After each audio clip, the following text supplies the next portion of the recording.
This is Amusa here with the director Tonislav Hristov in Helsinki at the press screening of The Good Postman. So first off, how are you doing? I'm fine. I'm traveling really much lately. The film has been to many festivals, so I've tried to visit most of them and present the film and have the Q&A after the film. So quite tired, and we're leaving tomorrow to Copenhagen, and then I'm coming the day after this back here. Then I'm traveling back to Sofia and next week to Poland. So yeah, wow. Quite heavy. Wow, good. Nice. So then for those out there who don't know already, can you briefly explain what The Good Postman is about? Well, more or less it's telling the story of how life in Europe changes after the whole refugee crisis starts, and how, well, it's more or less film on that subject, but in the film there is no, I think there's 2 minutes or 2.5 minutes with refugees. It's more or less the people of this small village on the border with Turkey, and yeah, about their life, how it changes with the refugee crisis camp. All right, so the movie handles this postman trying to become a mayor, yeah. Correct? Did you already have an idea beforehand about how the election would go, or did it actually matter to you? Well, yeah, of course it matters for the story, but I had no idea who is gonna be the mayor and who's gonna win. That's the thing in the documentary kind of sense, that you don't know who is gonna be the winner. So I had no idea how it's gonna end, but I knew that there is an elections, and I knew that the first half of the film more or less will be around the elections, and how the whole two candidates are preparing the voters, and how they're kind of making them to vote for them. So I had a good dramaturgical arc till the half of the film, or I didn't know what's going to happen in the third act. So after the elections I had to have a pause of a few months and then go back there and see what's happening with their life after the elections. So right, so how did you decide to go with the kind of opinionated title, The Good Postman? Well, to be honest, in English language we use the Good Postman because there was this film The Good Shepherd. I don't know if you know, yeah. And it doesn't mean necessarily that the character is really good for us, and this is what I like, because it's so overexposed that you think at the end of the film, is he really good, or is the things he does actually are good? Which is really interesting to me, because if you said he's going to be the good guy from the beginning until the end of the film, and then you start wondering at the end, is he really a good guy? And this was really interesting to me and really challenging of how to convince the people on this thing. But in Bulgarian, for example, the name is not The Good Postman, it's just The Postman. Because when you say The Good Postman, it's really naive in that language. So in English and in Finnish, it sounded quite more like a clever, but in Bulgarian, let's say no. So yeah, I thought it was like a fairy tale title almost. Yeah, it's like a biblical. It's like a biblical, and then because it's so biblical, then you think like, is this for real? And then you start thinking that actually he might be exactly the opposite. Yeah, great answer. Then there's a golden rule in documentary making, that is minimal interference means maximum reality. I read that you have a different philosophy, so can you talk to us about that a little bit? Yes, I interfere, but in a sense that the way I do my films is because I don't spend much time shooting. I spent half to 1 year before the filming itself with the characters. I go there and I eat, I drink, I make them trust me, or we have the common trust. So I know before we start filming who is who in my film, what character or what person, what he thinks, what he lives through, what he's gonna do more or less. So then I create situations in where this character can explore his feelings and be himself, because I already know beforehand. So my colleagues spent days and months and years maybe with their characters and then try to not interfere, but I work the other way around, to spend this time before I start filming, and when I start filming I create situations where to explore the real feelings they have, because of already I know more or less where they are standing at. So in that sense some of the situations are created, and then you explore the real feelings. You give a base for them to move. Yeah. And many times people will say like, okay, but where is the camera here? Because sometimes the camera is in place where I think, is this a 2-camera situation or not? But usually what I do, it's different tricks I've learned through the years. But first I never film the guy who talks. I always film the guys who react, because I think they're much more important than the questions themselves, because the questions you can repeat or have a voice over, it doesn't really matter. So usually this is what I'm more interested in, the real reactions of the people, not in the content they talk about. Interesting. Then you already mentioned that you are going to these film festivals, and you've already been to a number of them. So what kind of reception has the movie gotten?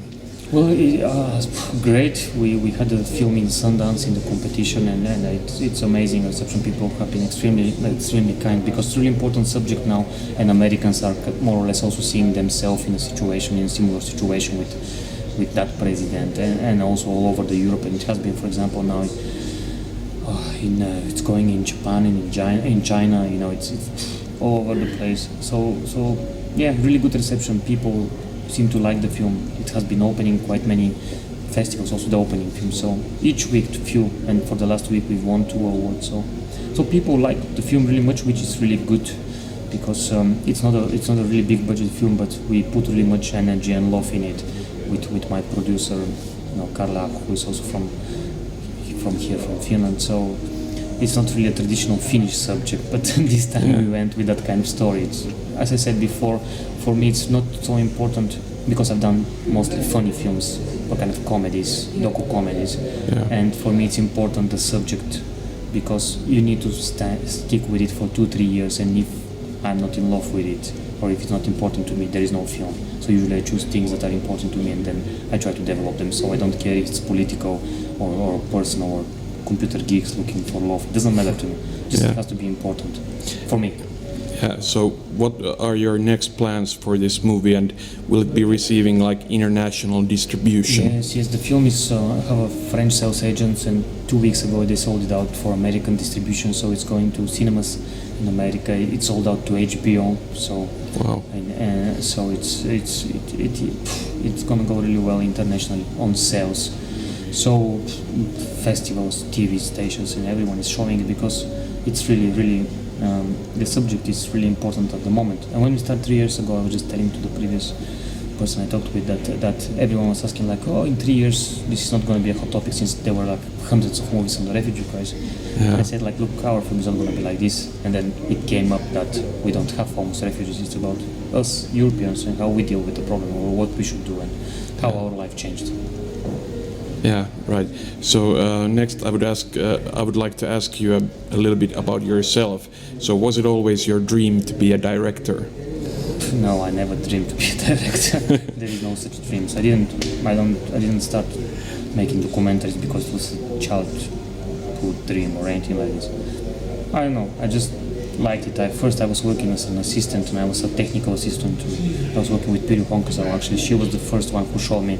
At that time, she was working with Melancholia, the 3 rooms of Melancholia. So she started showing me footage, and I was really excited about this. I really liked how she worked with the footage, and the footage, how it looked. And it was something like really exciting. And then I started making deals with her. Okay, you give me your camera and tapes, and then I go to do something, and then you can watch it, and then I work for you. And just like this. I'm really good friends with her, and then with few other directors.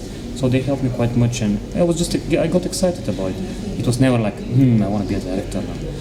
I liked the stories, and I liked working with people, and you had the freedom of doing something that's important to you, which was really nice to me. So yeah, never a dream, and I don't take myself. I know, it's just my work. It's like you wake up at the morning and you start. Most of last films I ate myself the rough cuts at least. So it's really exciting when you wake up, and I really love editing also. Like I'm not a good editor, but I like working with footage and with people's stories. So yeah, it's not a dream, but I really like doing it. Yeah. So you're originally from Bulgaria, but you live in Finland now, correct? Yes. Yes. How did you end up in our cold country instead of like Bulgaria, which is kind of warm? Well, I did a film about this that you haven't seen, apparently. I did this film, it was my first feature-length documentary, this Cinco Elements Sano, Truth of Single Life. It was pretty much telling the story how I ended up in Finland. Yes. But I don't know, I had a Finnish girlfriend, and the basic, one of the many foreigner stories here in Finland. So I had a Finnish girlfriend, and I came because of her here, and then I stayed because I went into the film school. So that's pretty much it. Right. So what will you be doing now after Good Postman? I have two films. One is a documentary. It's called The Magic Lives of V. It's about LARPing, which is I don't know what LARPing is. Live action role play. It's about people who are dressing up and then they live in these imaginary worlds. Which I thought it's going to be a funny film, but it's not going to be funny at all, and it's extremely, extremely dark. Wow. Which is new thing to me too, and for the first time in my career, the main character is going to be a young woman, which is also a new thing for me. So this is the one film, and the other is also political, but it's more, I think it's going to be more on the fiction side, and it has to do again with the whole refugee crisis and maybe a little bit with the terrorist attacks or the mentality behind it. But it's going to be again, I plan to do my probably first fiction film on that matter.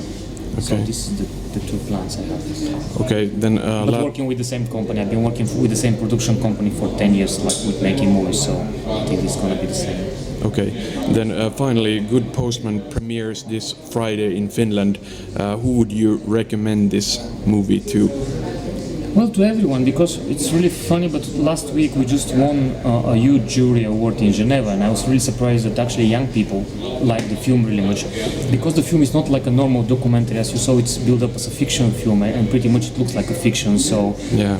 Everyone, not only people who, because also the first half is quite funny, it's kind of a comedy, so everyone who is interested of what's happening in Europe and what's the future, so you know, everyone. And it's the most interesting of the reactions who doesn't expect anything, because we had a premiere and then there was a guys who came just from the street, they didn't know anything about the film, just for test, and they were like totally blown away because they haven't even read anything about the film, just came in the cinema, and one of the guys was like, what was this? I had no idea what I'm coming to see, and then I was just blown away. So it's even interesting for people who doesn't know anything about the subject. Yeah, great answer. Thank you for the great movie, and good luck with it. Yeah, thank you.